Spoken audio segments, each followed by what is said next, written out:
Bir bayrak altında, gönüller sengerde. Kardeşliğimiz yazılıp talihimizde. Azerbaycan, Türkiye, Pakistan eli elde. Ebedidir bu dostluk, kardeşlik. Bir bayrak altında, gönüller sengerde. Kardeşliğimiz yazılıp talihimizde. Azerbaycan, Türkiye, Pakistan eli elde. Ebedidir bu dostluk, kardeşlik.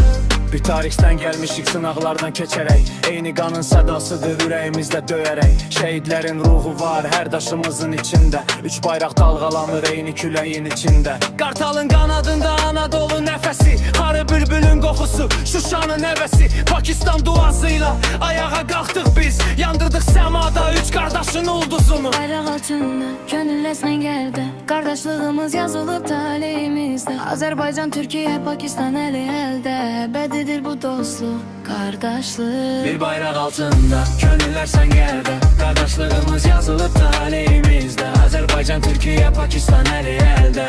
Ebedidir bu dostluk, kardeşlik. Çanakkale ruhudur, Qarabağda dirçəlir. Kəşmirdəki göz yaşını Azərbaycanlı silir. İstiqlal marşı, cəngi ritmi, vətən havası. Bu səslər birləşəndə titriyər yerin havası. Bir ürəkdə üç millət, sarsılmaz zincir. Birimiz düşsək, digəri dayanmaz heç bir. Könüllərdə yaşasın Turan deyən səda.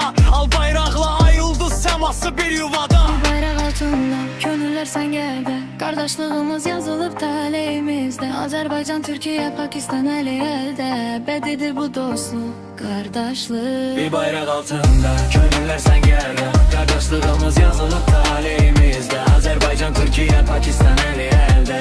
Ebedidir bu dostluk, kardeşlik. Qardaşlıq qanımızda, tarixdən gələnizdə. Əsir olmaz bu torpaq, iman varsa bizdə. Türkiyə, Azərbaycan, Pakistan əbədi. Bu dostluq, qardaşlıq sönməyəcək nə qışda, nə də yayda. Ana dua edir əskər balasına. Qorxma oğul dayaqdı qardaş qardaşına. İstanbuldan Bakıya, Lahordan Naxçıvana. Üç rəng bitəli yazılıb alın yazısına. Səngərdə əllər, tətikdə yox, qəlbdə dua. Qarabağ bir dastandır, Pakistana da dua.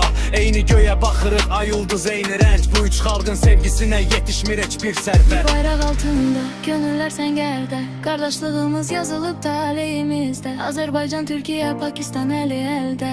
Ebedidir bu dostluq, qardaşlıq. Bir bayrak altında, gönüller sengerde. Kardeşliğimiz yazılıp talihimizde. Azerbaycan, Türkiye, Pakistan eli elde.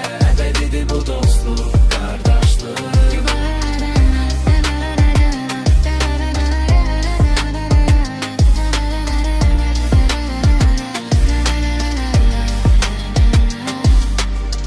Bir millət, üç dövlət.